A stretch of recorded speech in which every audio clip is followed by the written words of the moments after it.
Let's see Paul Allen's card. Welcome back, friends.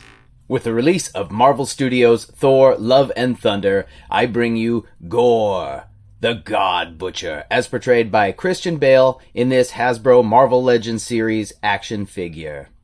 He is part of the Korg Build-A-Figure wave, looking real sharp in the packaging, artwork on the sides here, and these were some of our first glimpses at Christian Bale as the character, with this read-up right here on the back, as well as the cross-sell and this extra. Hammer on the top. Fine print on the bottom. Let's do this thing. You're rushing, honey. You're gonna choke. Out of the package like.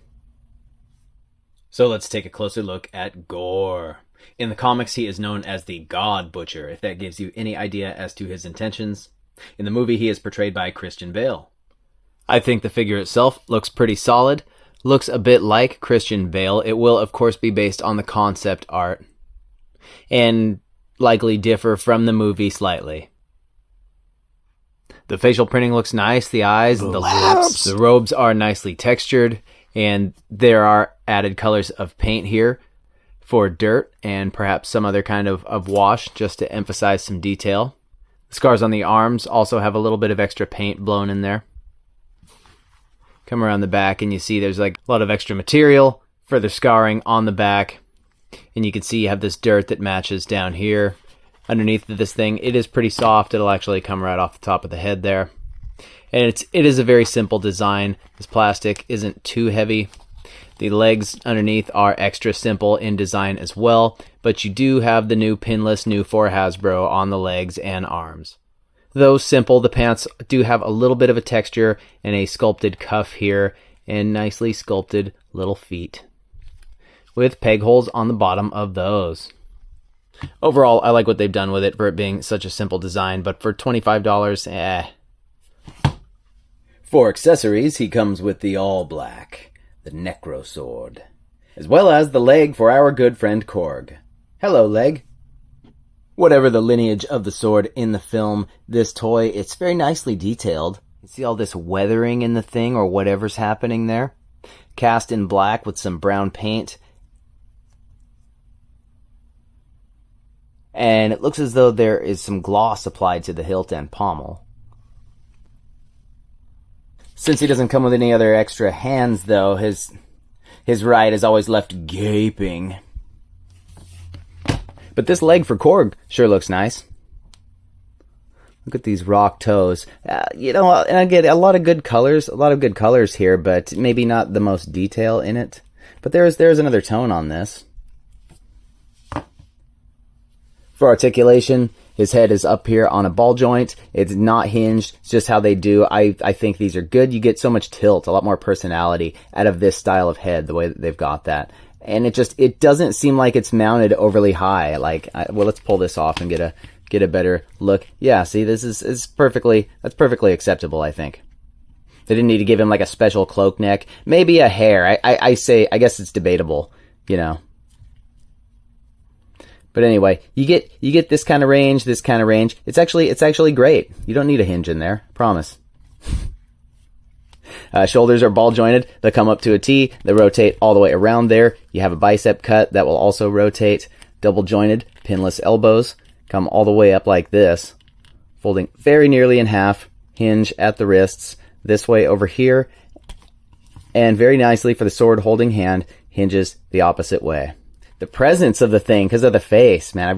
You guys picking up on that? I think this is great.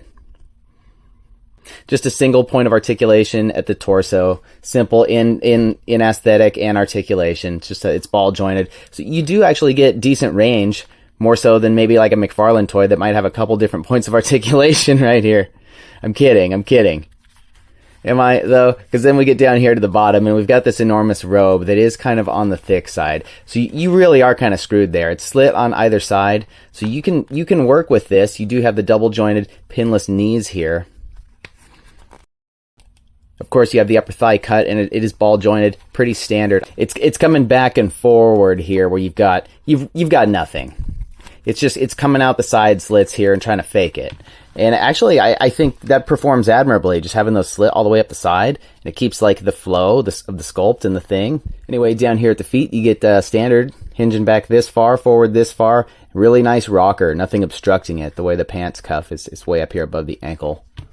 The articulation is actually pretty solid. And, you know, the joints themselves look great. Alright, Christian Bale is about 6.5 inches tall. For comparison, here he is next to modern and classic Thor. That is, of course, the new hotness Love and Thunder Thor.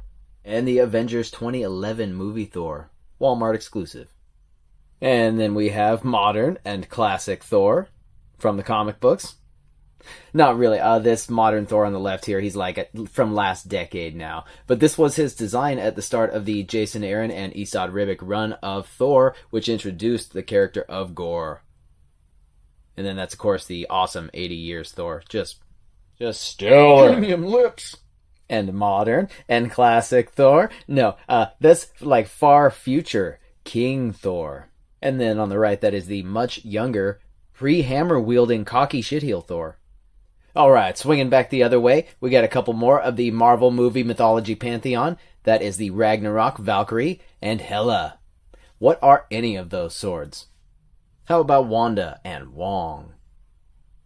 Something I love that's unique to the toys is you get to mix characters that you might never see together.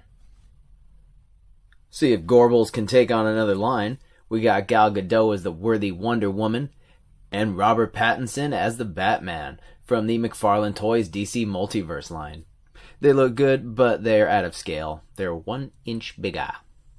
And finally, for the standard 6-inch size comparison, it's the boy do these things get around symbiote Spider-Man and the Marvel Legends Morning Coffee mostly Bucky Cap Deadpool. So overall, I think it's a pretty nice figure. A lot of cool little detail for how simple the overall design is.